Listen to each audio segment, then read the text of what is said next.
नमस्कार, मैं शालिनी और आप देख रहे हैं टुडे बिहार झारखंड। आइए बढ़ते हैं आज की बड़ी खबर की ओर। एक साथ कई धमाकों से दहला इजरायल, 3 बसों में हुए विस्फोट, पीएम नेतन्याहू ने बुलाई आपात बैठक। इजरायल के केंद्रीय शहर बैट याम में गुरुवार शाम एक के बाद एक कई धमाके हुए। इजरायली पुलिस ने कहा कि इन हमलों में कोई घायल नहीं हुआ, लेकिन यह बड़े आतंकी हमले थे। पीएम नेतन्याहू ने विस्फोटों के बाद रक्षा मंत्री, सेना प्रमुख अर्शिन बेट और पुलिस आयुक्त से मुलाकात की। पुलिस ने एक बयान में कहा कि बैट याम में विभिन्न स्थानों पर हुए कई बसों में विस्फोट की जांच की जा रही है।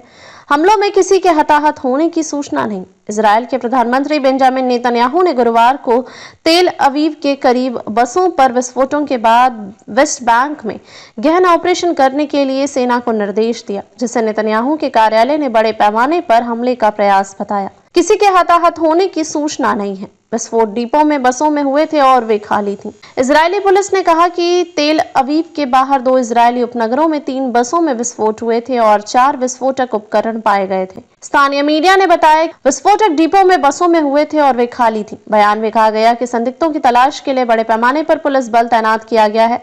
ये विस्फोट इजरायल में विनाशकारी बस विस्फोटों की याद दिलाते हैं, जो 2000 के दशक के फलस्तीनी विद्रोह के दौरान हुए थे। हालांकि ऐसे हमले का अब दुर्लभ है। पुलिस ने बयान में कहा कि पुलिस की बम निरोधक इकाइयां अतिरिक्त संदिग्ध वस्तुओं की तलाश कर रही हैं। हम जनता से क्षेत्रों से बचने और किसी भी संदिग्ध वस्तु के प्रति सतर्क रहने का आग्रह कर रहे हैं। विस्फोटक 2 अलग-अलग पार्किंग स्थलों में 2 बसों में हुए। बैट याम के मेयर त्वजाविका ब्रॉट ने एक वीडियो बयान में कहा कि विस्फोट 2 अलग-अलग पार्किंग स्थलों में 2 बसों में हुए। ब्रॉट ने कहा कि इन घटनाओं में कोई घायल नहीं हुआ है। उन्होंने कहा कि विस्फोटों के कारण अभी भी स्पष्ट नहीं है। कुछ इजरायली नेटवर्क द्वारा प्रसारित टेलीविजन फुटेज में एक पूरी तरह से जली हुई बस दिखाई दे रही थी, जबकि एक अन्य में आग लगी हुई थी। इजरायली सेना पिछले 1 महीने से वेस्ट बैंक में बड़े पैमाने पर सैन्य अभियान चला रही है और उसका कहना है कि वह आतंकवादियों को निशाना बना रही है।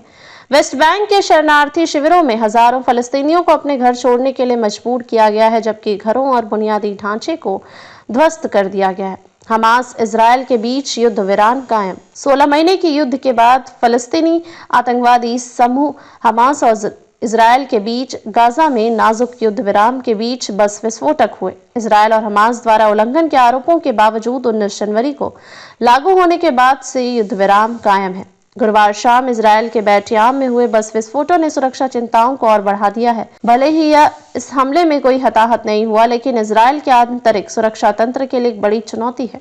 प्रधानमंत्री बेंजामिन नेतन्याहू ने तुरंत एक आपात बैठक बुलाई, जिसमें सेना प्रमुख, रक्षा मंत्री शिन बेट और पुलिस अधिकारियों ने भाग लिया। इन विस्फोटों की पृष्ठभूमि में वेस्ट बैंक और गाजा पट्टी में जारी संघर्ष को नजरअंदाज नहीं किया जा सकता। इजरायली सेना पिछले कई महीनों से वेस्ट बैंक में सैन्य अभियान चला रही है, जिसके कारण हजारों फलस्तीनियों को विस्थापित होना पड़ा है।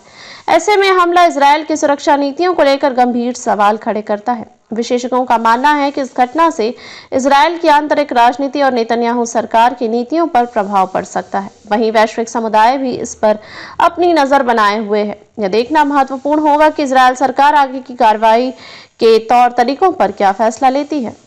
खबरों में अब तक के लिए बस इतना ही। फिर होगी आपसे मुलाकात, तब तक के लिए नमस्कार और देखते रहिए टुडे बिहार झारखंड। ऐसे ही लेटेस्ट अपडेट पाने के लिए हमारे चैनल को सब्सक्राइब करें और तुरंत नोटिफिकेशन पाने के लिए बेल आइकन प्रेस करना ना भूलें। यदि आप हमें फेसबुक या इंस्टाग्राम के माध्यम से देख रहे हैं तो हमारे पेज को फॉलो जरूर करें। धन्यवाद।